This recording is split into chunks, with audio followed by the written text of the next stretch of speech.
अब जो हम कार्य कर रहे हैं इसके ऊपर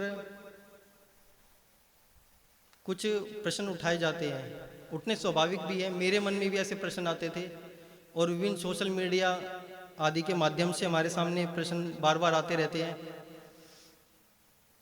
यहाँ बैठे जितने भी आप दूर दूर से यहाँ पधारे हैं, आप सबके मन में भी ऐसे प्रश्न कभी ना कभी अवश्य उठे होंगे। तो हम ज़्यादातर इन प्रश्नों को इग्नोर करते हैं, हाँ, क्योंकि हम अपने काम में बहुत व्यस्त रहते हैं। एक एक को उत्तर देना बहुत ही एक असंभव सा कार्य है। उत्तर देते हैं पर बहुत ही मुश्किल होता है कार्य। तो मैं ऐसे कुछ प्रश्नों को मैं आपके सामने प्रस्तुत कर रहा हूँ, उनके उत्तर, जिससे आप सभी को लाभ होगा। तो वैदिक भौतिकी पर उभरते प्रश्न। सबसे पहला जो प्रश्न इस कार्य पर उठता है वह है कि ब्राह्मण आदि आर्ष ग्रंथों के भाष्य का कार्य ही क्यों। ये सबसे पहला प्रश्न आप सबके मन में भी शायद कभी ना कभी आया होगा कि यही कार्य क्यों लिया, और भी बहुत सारे कार्य थे। इस संसार को हमें जो कुछ क्रांति लानी है, वापस इसको ठीक करना है, तो उसके बहुत सारे कार्य हो सकते हैं। स्कूल चला सकते हैं हम, और कुछ समाज सेवा के कार्य भी कर सकते हैं, वेदों का भाष्य कर सकते थे, दर्शनों का भी कर सकते थे। ये ब्राह्मण ग्रंथों का भाष्य ही क्यों किया। तो इसके जो उत्तर जो मैंने ये आपके सामने कुछ प्रस्तुत कर रहा हूँ कि जो हमारा लक्ष्य क्या है। हमारा लक्ष्य है ब्रह्मांडी ग्रंथ वेदों को समझना। ये हमारा सबसे महत्वपूर्ण लक्ष्य है। क्यों क्यों क्यों आवश्यक है ये? क्योंकि परमात्मा ने जो हमें मनुष्य रूपी जो शरीर दिया है, तो इसके साथ एक मैनुअल भी दिया है इस शरीर को समझने का और इस संपूर्ण ब्रह्मांड सृष्टि को समझने का। तो जब तक हम उसको नहीं समझेंगे, उस मैनुअल को नहीं पढ़ेंगे, उस वेदों को नहीं समझेंगे, तब तक हम ना तो सृष्टि को समझ सकते ना अपने शरीर को समझ सकते। तो वैसे ही है जैसे हम कोई भी आज इंस्ट्रूमेंट लेते हैं, कोई भी कार चला रहे हैं, हम उसके बारे में नहीं जानते तो एक्सीडेंट होने की संभावना रहती है। वैसे ही इस शरीर के साथ है और इस सृष्टि के साथ है। हम इस सृष्टि को नहीं समझ पा रहे और उसका अंधाधुंध उपयोग कर रहे हैं, इसीलिए जो है हम विनाश की तरफ जा रहे हैं। अब वेदों को समझने के लिए ऋषियों ने ब्राह्मण ग्रंथ लिखे। क्यों लिखे? क्योंकि वेदों से पहले वेदों से वेदों को ही समझ लेते थे। जब वेदों से वेदों को समझना, जब मनुष्य की जो बुद्धि है उसमें कमी आती गई तो समझना कम हो गया, इसलिए ऋषियों को ब्राह्मण ग्रंथ लिखने पड़े। अब आप समझ सकते हैं कि ये कितने महत्वपूर्ण ग्रंथ हैं कि उस काल में जब ये लिखे गए थे, उस समय ऋषियों का काल था। सब जगह संस्कृत पढ़ाई जाती, सब संस्कृत पढ़ते, सब विद्वान थे। तो उस समय भी उन ऋषियों ने, जो बाकी जो विद्वान थे, उनको वेदों को समझाने के लिए इन ब्राह्मण ग्रंथों को लिखना पड़ा। ब्राह्मण ग्रंथों को समझने से ही वेदों को समझा सकते हैं। जब उन लोगों के लिए भी वेदों को समझने के लिए पहले ब्राह्मण ग्रंथ पढ़ना होता था, तो हमारे लिए तो सबसे पहले ब्राह्मण ग्रंथों को ही पढ़ना आवश्यक है। इसके बिना तो हम वेदों को समझने की कल्पना भी नहीं कर सकते, क्योंकि जब हमारा स्तर उन ऋषियों के बराबर है ही नहीं, ना कभी अभी हो सकता है आज के टाइम में। इसके ऊपर तो हम बहुत लंबा विचार कर सकते हैं कि हम क्यों नहीं उनके बराबर हो सकते आज के टाइम में, चाहकर भी। दूसरा, जो ब्राह्मण ग्रंथों के जो अब तक के जो भाष्य दूसरे किए हुए हैं, वो जो भाष्य हैं वो वेदों की गरिमा बढ़ाना तो दूर मिटाने वाले हैं। जैसे भी निरुक्त के कुछ उदाहरणों से पूज्य आचार्य जी आपको समझाएंगे कि कैसे भाष्य दूसरे लोगों ने किए हैं। इसलिए जो ब्राह्मण ग्रंथ है जिसमें पशु बलि और अश्लीलता और ये सब ऐसे जो गलत भाष्य पिछले विद्वानों ने किए हैं, एक तरह से गूगल ट्रांसलेट किया है उनको। और एक कारण ये भी है ब्राह्मण ग्रंथों के भाष्य का कि इसमें सृष्टि विज्ञान के गंभीर रहस्य छुपे हुए हैं, और वेद विज्ञान वालों को पढ़कर हमें पता भी चलता है कि उसमें कितने महत्वपूर्ण रहस्य हैं। और जो सबसे महत्वपूर्ण, जो आचार्य जी ने जो अपना संकल्प लिया था कि मैं वेदों को ईश्वरीय सिद्ध कर दूंगा, तो वेदों को ईश्वरीय सिद्ध करने से पहले जो ब्राह्मण ग्रंथ है, जो वेदों के एक तरह से व्याख्यान ग्रंथ है, जब तक हम उनको नहीं समझेंगे तो वेदों को ईश्वरीय सिद्ध कैसे कर सकते हैं। तो वेद 4 हैं, सब जानते हैं, उनके ये ब्राह्मण ग्रंथ हैं।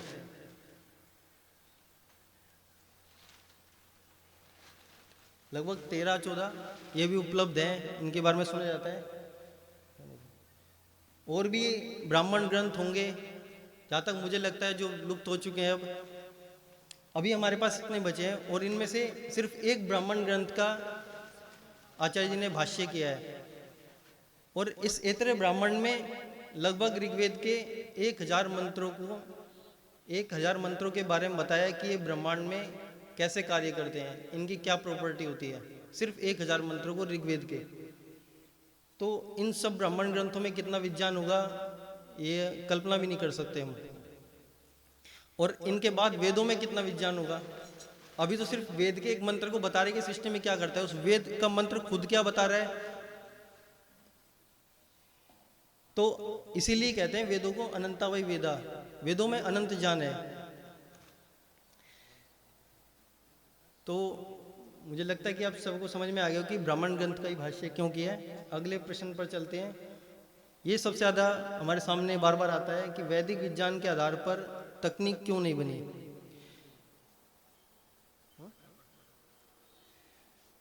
तो क्यों नहीं बनी, और इसके साथ ही एक और होता है कि जो थी वो कहाँ गई।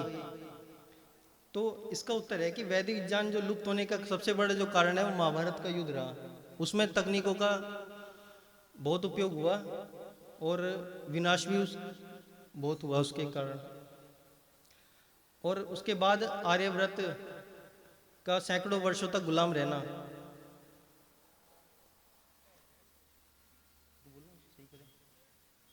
ठीक करो उसको।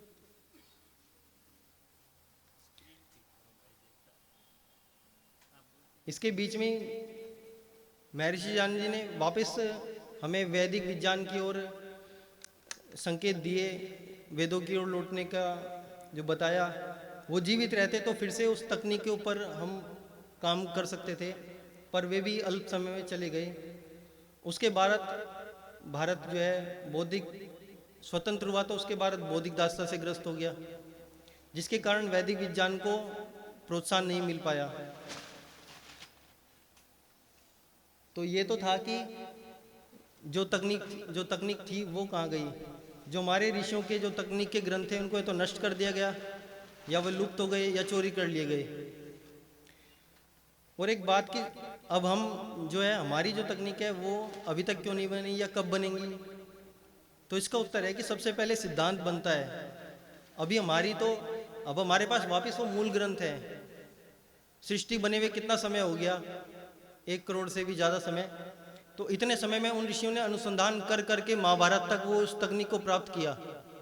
ये कोई 1-2 साल का काम नहीं होता कि 1-2 साल में हम कोई आपको एकदम चमत्कार करके तकनीक ला के आपके सामने रख दे। तो इसमें एक बहुत लंबी प्रक्रिया है।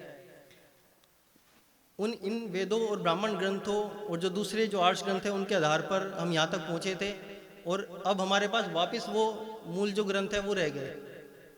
और जो अब के लोगों का जो सामर्थ्य है वो उन ऋषियों जैसा नहीं है जो पहले होता था, ना वो प्रकृति ऐसी है। तो इसमें जितना उन ऋषियों को समय लगा था उससे भी कहीं गुना समय हमें लगेगा। अभी ऐतरेय ब्राह्मण की शैली से अन्य ग्रंथों के जो भाष्य है उनको करना शेष है। अभी हमारे सामने जो पिक्चर है पूरी तरह क्लियर नहीं हुई है। अभी सिर्फ एक ब्राह्मण ग्रंथों का भाष्य है और ये सारे ब्राह्मण ग्रंथ आपस में लिंक है, तो एक इनकम्प्लीट पिक्चर हमारे सामने है। दूसरी बात, तकनीक बनाने में वर्षों का समय होता है और सबके सहयोग की आवश्यकता होती है। आप समझ भी नहीं सकते कि इसमें कितना धन लगता है, कितने लोगों की एक पूरी टीम लगती है, कोई कोई छोटे छोटे उसके पार्ट्स पे काम करता है। और एक बात जो मेरे दिमाग में हमेशा रहती है कि वर्तमान में जो तकनीक है वो पहले से बहुत ज़्यादा है। इतनी तकनीक होनी नहीं चाहिए, ये मनुष्य को आलसी निकम्मा बनाती है। कितनी तकनीक चाहिए हमें हर जगह जाने के हमारे पास साधन मौजूद है, हर एक काम यहीं बैठे बैठे हम करते हैं। और हमें कितनी तकनीक चाहिए कि खाना भी उठ के सीधे मुंह तक आए, इतनी तकनीक चाहिए। पता नहीं तकनीक बनाने की क्यों इतनी आग्रह लोग करते हैं। तकनीक तो ये धीरे धीरे खत्म होनी चाहिए, वापस हमें उसी समय में वापस जाना पड़ेगा। नहीं तो हम सब विनाश की ओर जा रहे हैं, सब खत्म हो जाएगा। सैद्धांतिक पूरी जो कार्य है इसको पूर्ण होने पर जो भी हमारा जो एक प्रक्रिया चल रही है, उसके बाद भविष्य में एक निरापद तकनीक निर्माण का प्रारंभ जो कार्य प्रारंभ किया जाएगा। ऐसा नहीं कि हम करेंगे नहीं, तकनीक बनाएंगे और ऐसे बनाएंगे जिसका कोई भी साइड इफेक्ट नहीं होगा, उससे किसी को भी, किसी प्राणी तक को कोई हानि नहीं होगी। और ये प्रश्न इसलिए भी हमसे नहीं पूछना चाहिए क्योंकि हम बना भी लेंगे तो किसी को बताएंगे नहीं। ऐसे नहीं कि हम सीधे बता देंगे कि हमने बना लिया, ये एक बहुत गोपनीय काम होता है और कोई हमारे लीड मिलेगी भी तो उसको कोई बताया नहीं जाएगा। आगे चलते हैं। एक ये प्रश्न कहे, आरोप कहे कि आचार्य जी ने अपने मन से जो भाष्य कर दिया, तो उन लोगों को ये उत्तर है कि जो वेद विज्ञान आलोक है इसमें 95 ग्रंथों और ऋषियों के हजारों प्रमाण दिए। जिसने पढ़ा है उनको पता है कि एक एक चीज को साबित करने के लिए उसमें 8-8, 10-10 ऋषियों के प्रमाण है। अपने मन से कोई भी बात नहीं की गई इसमें। और भौतिकी के भी 29 उच्च स्तरीय ग्रंथों शोध पत्र को उद्धृत किया गया है। शायद ही कोई आपको ऐसा ग्रंथ या कोई ऐसा भाष्य मिलेगा जिसमें इतने ग्रंथों को उद्धृत किया गया होगा और उन सबका पूरा उपयोग भी लिया गया है। 8 ग्रंथों को भाष्य करने में प्रमाणों से अधिक, प्रमाणों की तो आवश्यकता उन लोगों की होती है जो पूर्वाग्रही होते हैं, जिनको समझाने के लिए बार बार ऋषियों के प्रमाण देने पड़ते हैं कि तो ऋषि यही कह रहे हैं। पर उससे अधिक दैवीय हुआ और तर्क शक्ति की अनिवार्यता होती है। सायण के केस में आप ऐसे ले सकते हैं, सायण ने बहुत सारे प्रमाण लिए पर हुआ और तर्क शक्ति नहीं थी, इसलिए भाष्य उल्टे सीधे हो गए। वेद विज्ञान लोग अनेक विद्वानों के पास है पर आज तक कोई कमी नहीं निकाल पाया। यदि उसमें कमी थी तो हमें मेल करना चाहिए था, फोन करना, बताना चाहिए था कि आपने यहाँ पे गलती कर दी, पर आज तक कोई गलती तो नहीं निकाली। तो फिर कैसे कह रहे कि मन से भाष्य कर दिया। एक जिसके कारण मैं आज यहाँ पे हूँ, यदि ये वाली बात ना होती, संपूर्ण ग्रंथ में संगति ना होती या कहीं भी मुझे विरोधाभास लगता कि पहले अध्याय में तो ये बात थी और लास्टवें अध्याय में 2800 पेज में ये बात है, तो मैं आज यहाँ नहीं होता। तो इसका एक बहुत बड़ा कारण ये है कि संपूर्ण ग्रंथ में संगति है, कहीं भी विरोधाभास नहीं मिलेगा आपको कि कल यहाँ पे ये बात कह दी, वहाँ पे कोई दूसरी बात कह दी। और मन से कर दिया था, कल्पना से लिख दिया, ऐसा जैसे कोई कहानी लिखते हैं कल्पना से, हैरी पॉटर जैसी। तो कोई लिख के दिखाए इतना बड़ा ग्रंथ कल्पना से, मैं कहता हूँ 100 पेज भी आप कल्पना से लिख दे तो बहुत बड़ी बात होगी, और उसमें मैं हजारों कमियां ऐसे निकाल दूंगा कि आदमी भागता पाएगा एक ही बार में। तो इतना बड़ा ग्रंथ कल्पना से नहीं हो सकता, यह संभव है। यदि किसी को ऐसा लगता है कि भाष्य उचित नहीं है तो स्वयं मैत्रेय ब्राह्मण का भाष्य करने का प्रयास करना चाहिए। उसके बाद जो अधकचरे जो वैज्ञानिक है, जो अपने आप को समझ बैठे हैं, वो उनका ये प्रश्न होता है कि आप रिसर्च पेपर क्यों नहीं लिखते। ऐसा प्रश्न जो है वो बौद्धिक दास्ता वाले जो पश्चिमी सभ्यता की जो वो है उससे ग्रस्त हैं, वो ऐसा प्रश्न करते हैं। क्योंकि रिसर्च पेपर की पद्धति हमारी कभी नहीं रही। आपने कभी सुना ऋषियों ने रिसर्च पेपर लिखे? हमारी जो पद्धति, वे जो कुछ लोग बैठे हैं गोरे, वो हमारे ज्ञान का मूल्यांकन करेंगे? कैसी मूर्खतापूर्ण बात है कि जो ऋषियों के, जो हम ऋषियों का भाष्य कर रहे हैं उसका मूल्यांकन वो 2-4 गोरे लोग बैठ के वहां पे करेंगे एक बंद कमरे में। हमें बताया भी नहीं जाएगा कि क्या आपने किया।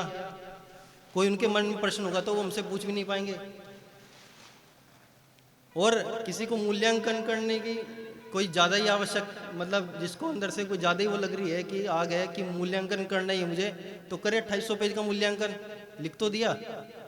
ये कोई रिसर्च पेपर से कम है, इसका एक पेज रिसर्च पेपर है। तो ऋषियों की पद्धति कभी पेपर की नहीं रही। वो ग्रंथ लिखते थे, प्रवचन करते थे, शास्त्रार्थ करते थे। तो जिसको लगता है कि ऋषियों से अधिक जानता है तो करे शास्त्रार्थ। हमने कब मना किया? समय तय करे। हमने फेसबुक पे लिखा और कितनी जगह हम चुनौती देते हैं। कल के लिए भी हमने सब जगह सोशल मीडिया से प्रचार किया कि आए बिग बैंग भ्रामक कल्पना है, जिसको सामने आना आए। जिसको लगता है कि वो बिग बैंग ठीक है तो आके क्वेश्चन करे। हम तो साबित करें ना सबके सामने कि गलत है। हम किसी भी निष्पक्ष और सुरक्षित मंच पे शास्त्रार्थ के लिए हमेशा तैयार रहते हैं। तो जिसको लगता है कि शास्त्रार्थ, और एक ये नई एक इंडिया टाइम्स का शायद ये न्यूज़पेपर है, उसमें ये न्यूज़ आई है कि anti big bang theory scientist face censorship bye international journals. इसमें 25 एस्ट्रोनॉमर्स हैं, इसमें जयंत विष्णु नार्लिकर और ऐसे कई वैज्ञानिक हैं। मतलब उनके पेपरों को भी पब्लिश नहीं किया जा रहा है। तो जो वेदों पे रिसर्च करने वाले उनके पेपरों से तो उम्मीद ही छोड़ दीजिए। जो आधुनिक विज्ञान पर काम करने वाले जो वैज्ञानिक हैं, उन्हीं के रिसर्च पेपर जो बिग बैंग के अगेंस्ट लिखते हैं, उन्हीं को ही पब्लिश नहीं करते।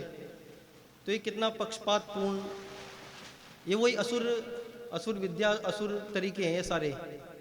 ये सब अपने कंट्रोल में रखना चाहते हैं। वो चाहते हैं कि जिसको हम कहें वो ठीक, जिसको हम कहें वो गलत। तो हम नहीं चाहते कि हम उनके फील्ड में जाके खेलें, मतलब उनके फील्ड में जाके हम काम करें। उन्हें हमारे उस फील्ड में आना पड़ेगा।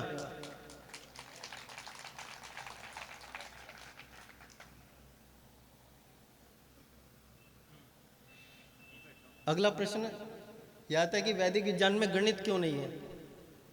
इसको भी लेते हैं कि गणित विज्ञान में कभी अनिवार्य नहीं होता। जैसे हम शारीरिक विज्ञान पढ़ते हैं, वनस्पति विज्ञान पढ़ते हैं, जीव विज्ञान पढ़ते हैं, और कितनी साइंस आजकल चल रही है, सब में क्या हम मैथ पढ़ते हैं। शरीर विज्ञान मैथ से पढ़ के दिखाओ ना। क्यों नहीं पता लगाते कि इस बीमारी की इक्वेशन होगी, इससे बीमारी सोल्व हो जाएगी। क्या ये क्या भौतिक शरीर नहीं है, ये भी तो भौतिक ही है। आत्मा निकल जाए तो क्या है, जड़ी तो है ये भी। इसमें लगाओ मैथमेटिक्स की इक्वेशन, कैसे बाल उगेंगे उसकी क्या इक्वेशन होगी, कैसे आंख देख रही है। तो हर एक चीज में गणित का आग्रह नहीं करना चाहिए। जितना हम सूक्ष्म में जाते हैं, बहुत गणित इतना, अब स्ट्रिंग थ्योरी का ही देख लो, गणित ऐसा उलझ जाता है कि आदमी चक्कर खा गिर जाए। ये हमारी बातें तो उससे भी 6 स्टेज आगे की, उससे भी बहुत सूक्ष्म है। गणित जरूरी है, पर जब तकनीक बनाने की बात आती है तब, क्योंकि उसमें हर एक चीज को एक एग्जैक्ट उसमें मात्रा में चाहिए होता है, तो वहां पे इसकी आवश्यकता होती है। जो गणित है वो विचारों को निरूपण करने का एक माध्यम है। एक और एक आम है, एक आम है मिलके दो आम हो गए, तो और 1 + 1 = 2। तो ये एक जो चीज़ है, जो मेरे कहने का एक वे है, उसको एक मैथमेटिकल रिप्रेजेंटेशन है सिर्फ ये, कि एक फॉर्मूला है जैसे G = m1 m2/r²। मैं इसको ऐसे भी कह सकता हूँ कि गुरुत्वाकर्षण बल दूरी के साथ घटता है और मास बढ़ने के साथ बढ़ता है। तो ये कहने का माध्यम है, सिर्फ एक विचारों को निरूपण करने का एक माध्यम है। तो इसमें हट नहीं करनी चाहिए कि हर एक चीज़ को ही हम इसमें मैथमेटिकली रिप्रेजेंट कर सके। आपको भूख लग रही है, उसको रिप्रेजेंट करके दिखाइए मैथमेटिक्स में। तो भौतिक का कोई भी पहले सिद्धांत बनता है। मैंने कहा भी जो ब्राह्मण ग्रंथ है, वो बहुत सारे ब्राह्मण ग्रंथ है, सबको हम समझेंगे तब जाके एक पिक्चर क्लियर होगी, एक हमें एक पक्का पता लग जाएगी हाँ ऐसे एक प्रोसेस पूरा हो रहा है। उसके बाद उसको मैथमेटिक्स में उस पर विकसित करने का भी प्रयास होगा। आप समझ नहीं सकते कि इसको, जो हमारा जो कार्य है, इस पर जो गणित विकसित होगा वो किस टाइप का होगा। वो ऐसा गणित नहीं होगा जैसा आप पढ़ते हैं या जैसा कभी सोच भी सकते हैं। जो गणित बनेगा भी तो वैसा बनेगा कि सबकी सोच से परे होगा वो। वैदिक विज्ञान जिस स्तर की बात करता है, वर्तमान विज्ञान तो उसकी कल्पना भी नहीं कर सकता। तब उस पर गणित विकसित करने की शीघ्रता करना उचित नहीं है। वैदिक विज्ञान का गणित वर्तमान जो गणित सरलता भिन्न होगा, जिसे विकसित करने में समय लगेगा, और इस पर कार्य चल भी रहा है। स्ट्रिंग थ्योरी केवल गणित पर आधारित है, परंतु संसार के अधिकांश वैज्ञानिक उस थ्योरी को नहीं मानते। और जो मानते भी है ना, मैं उनसे पूछूं कि इक्वेशन क्या कह रही है, इसका इससे मतलब सृष्टि से क्या 1 to 1 क्या रिलेशन है, तो कोई नहीं बता सकता। बहुत सारी एक ऐसी इक्वेशन है कि जिनको नहीं बता सकते। अब किसे =h न्यू, सिंपल सी इक्वेशन है, h बता दे, h क्या है, कांस्टेंट है, एक वैल्यू है इसकी, पर वो है क्या। ब्रह्मांड में कोई तो चीज़ होगी जिसकी वो वैल्यू बता रहा है, वो क्या चीज़ है, तो नहीं बता सकते इनके बारे में। रिचर्ड फेनमैन, ये तो मॉडर्न साइंटिस्ट ही है, ये खुद कह रहे हैं कि something that satisfy the rule of algebra can be interesting to mathematician even though they don't always represent a real situation. कि वो मैथमेटिशियंस के लिए वो इंटरेस्टिंग हो सकती है, कोई एल्जेब्रा की जो इक्वेशन है, पर वो जरूर नहीं कि वो हमेशा रियलिटी को रिप्रेजेंट कर रही हो।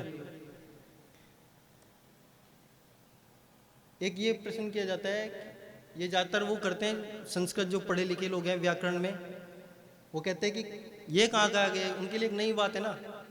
जैसे कजूबा देख लिया, कि वो पूछते हैं कि ये कहाँ कहाँ गए कि मंत्र छंद पदार्थ हैं, तो उनके लिए ऋषियों की मैं उदाहरण सामने रख रहा हूँ।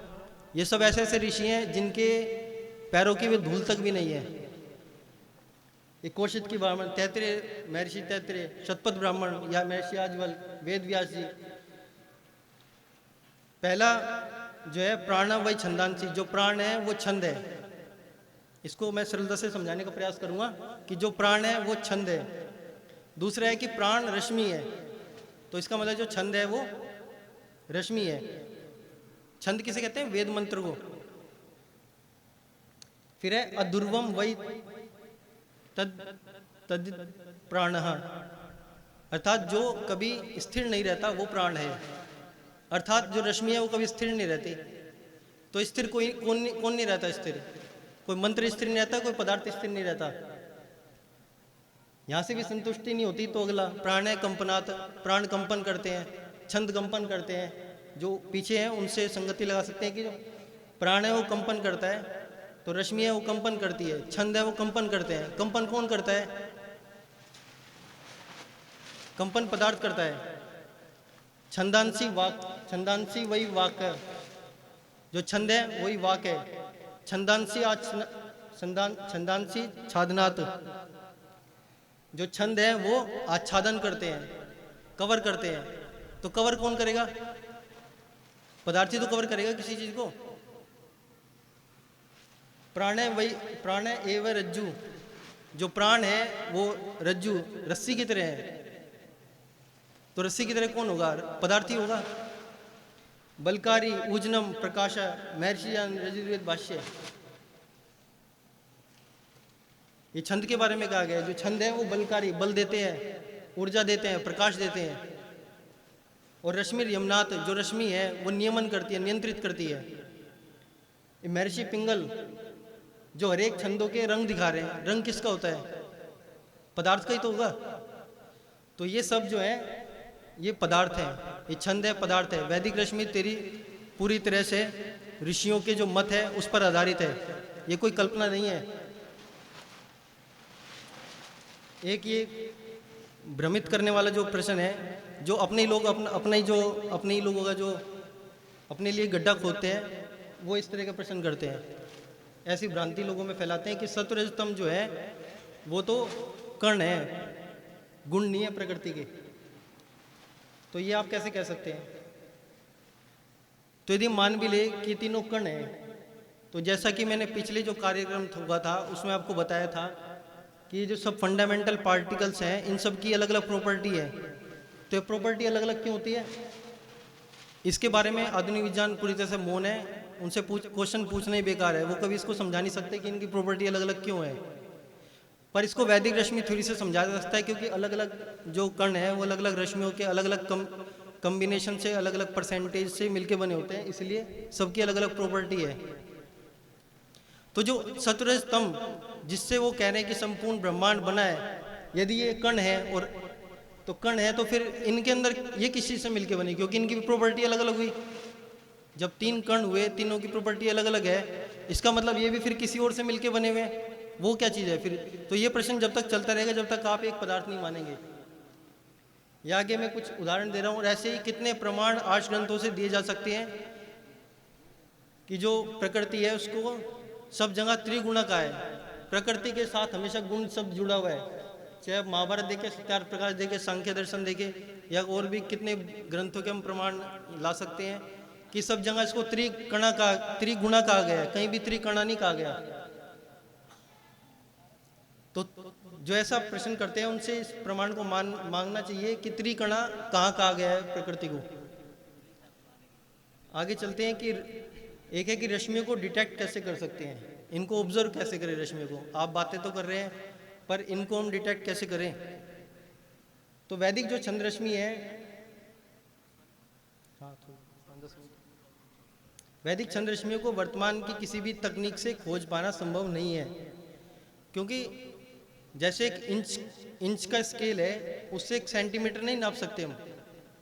कभी भी स्थूल जो स्केल है हमारा, उससे सूक्ष्म चीज को नहीं नापा जा सकता, नहीं मेजर किया जा सकता। वैसे ही जो रश्मियाँ हैं ये बहुत सूक्ष्म है, तो उससे भी कोई हमारे पे सूक्ष्म टेक्नोलॉजी हो, उससे तो हम इसको ऑब्जर्व कर सकते हैं, पर उससे स्थूल से सूक्ष्म को ऑब्जर्व कर ले, ये असंभव है। वर्तमान विज्ञान में प्रत्येक पदार्थ को डिटेक्ट करना संभव नहीं है। जो वर्तमान जो वैज्ञानिक जो हमसे ये आग्रह करते हैं, तो उनके यहाँ भी बहुत सारे ऐसे चीज़ें हैं जिनको डिटेक्ट कभी नहीं किया जा सकता, ना कभी किया जाएगा। जैसे vacuum energy, dark matter, string theory आदि ऐसी कितनी चीज़ों की बातें होती हैं, पर उनको कभी डिटेक्ट नहीं किया गया। आपको भूख लगती है, उसको डिटेक्ट कर सकते हैं, हमारे अंदर जो आत्मा है वो ना माने। और बहुत सारी चीज़ ऐसी है, गुस्सा आ रहा है, बहुत मतलब कई सारी ऐसी चीज़ें होती हैं जिनको हमेशा डिटेक्ट नहीं किया जा सकता। ब्रह्मांड में जो रश्मि आई है पश्चंती अवस्था में विद्यमान होती है, जिनका माध्यम जो है मनस्तत्व है। जैसे हम चल रहे हैं, हमारा माध्यम, हम किस पे चल रहे हैं, रोड पे चल रहे हैं। ये जो पार्टिकल्स हैं ये किस में चल रहे हैं, स्पेस में चल रहे हैं। जो रश्मियाँ ये किस में चल रही है, मन में चल रही है। मन किस में चल रहा है, वो प्रकृति में चल रहा है। आत्मा किस में चल रही है, आत्मा हमारा शरीर जब त्यागती है, या जो मुक्त आत्मा है वो किस में गति करती है, वो प्रकृति में गति करती है। नहीं, ईश्वर में गति करती है वे लोग। तो उनके लिए जो माध्यम है वो ईश्वर है, प्रकृति के लिए माध्यम ईश्वर है, मनस्तत्व के लिए माध्यम प्रकृति है, रश्मियों के लिए माध्यम मनस्तत्व है, पार्टिकल्स जितनी तरंगे, इन सब के लिए माध्यम आकाश है, और जो स्थूल पदार्थ है, हम जैसे लोग हैं, हमारे लिए माध्यम ये रोड पृथ्वी है। ऐसी हर एक चीज़ का एक माध्यम होता है। तो इन रश्मियों को जो उच्च कोटि के जो योगी हैं, जिन्होंने अपने मन को पूरी तरह से नियंत्रित कर लिया है, जो पूर्ण रूप से सतोगुण संपन्न है, जो एकदम पवित्र हैं, जो समाधि की अवस्था तक पहुंच चुके हैं, और उससे भी आगे उससे भी जो उच्च अवस्थाएं होती हैं, उनको जिन्होंने प्राप्त कर लिया है, वे ऐसे योगी इन रश्मियों को अपने मन में डिटेक्ट, अपने मन में उनको अनुभव कर सकते हैं, क्योंकि इसका माध्यम ही मन है, इसको मन से ही डिटेक्ट किया जाता है, उसी का ये माध्यम है। तो ऐसा नहीं डिटेक्ट नहीं हो सकती, डिटेक्ट होंगी, पर उसके लिए योगी बनना पड़ेगा। सामान्य से मनुष्य जो है वैदिक विज्ञान क्यों पढ़े, यह प्रश्न भी बार बार आता है कि हम क्यों पढ़े इसको। जो वैज्ञानिक है वो पढ़ेंगे, तो आम लोग जो है वो इसको क्यों पढ़े। तो वैदिक विज्ञान ईश्वर द्वारा रश्मि रूप में 4 ऋषियों को दिया गया ज्ञान है, अर्थात वेद पर आधारित होने से पूर्ण है। क्योंकि विज्ञान है जो पूर्ण है, इसलिए इसको हमें पढ़ना चाहिए। वैदिक विज्ञान में आध्यात्म और पदार्थ दोनों का समन्वय है, और इन दोनों के बिना मानव कभी सुखी नहीं रह सकता। इससे अगला है, वैदिक विज्ञान पर आधारित जीवन शैली से शुद्ध पर्यावरण शुद्ध और स्वस्थ रहता है।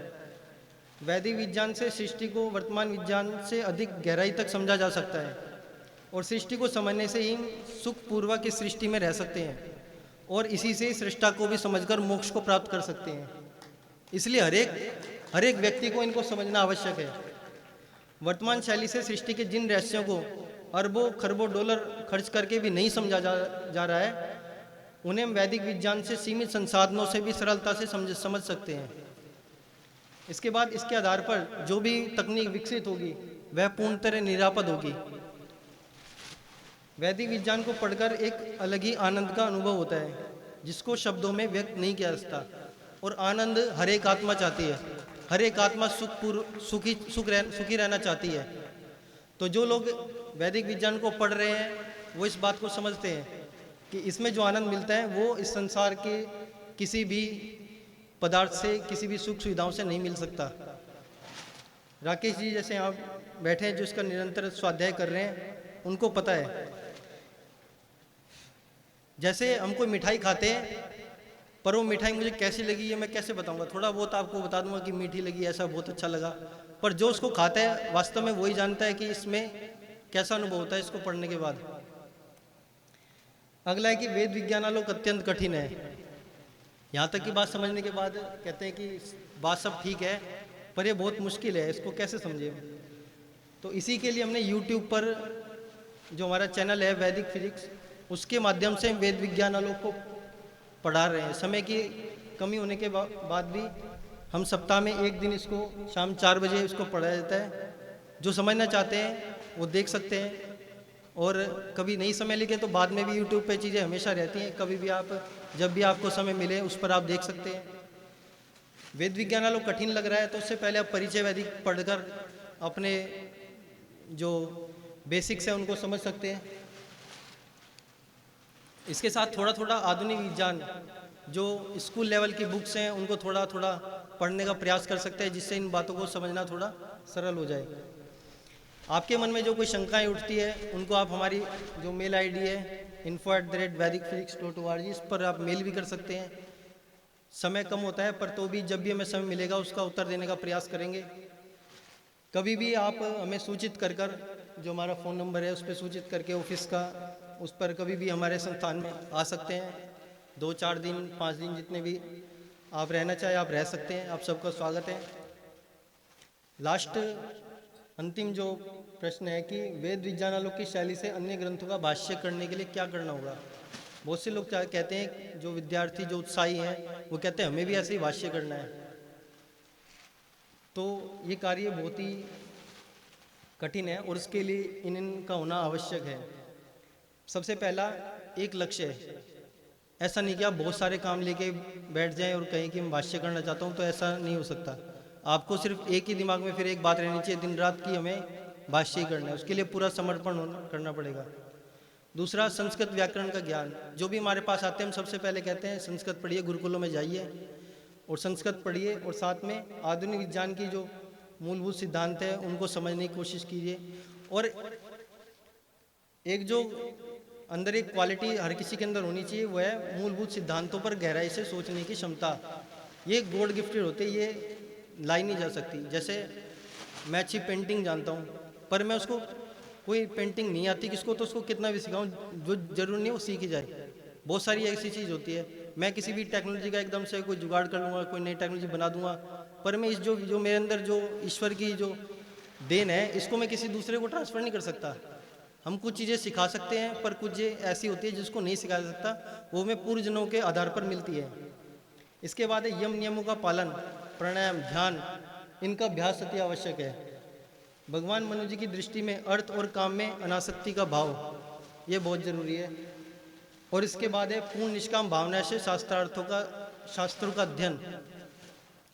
इसमें स्वार्थ जब भी आपका स्वार्थ आ गया तो वो जो ईश्वर जो अब तक आपको दिया है वो सब छिन जाता है।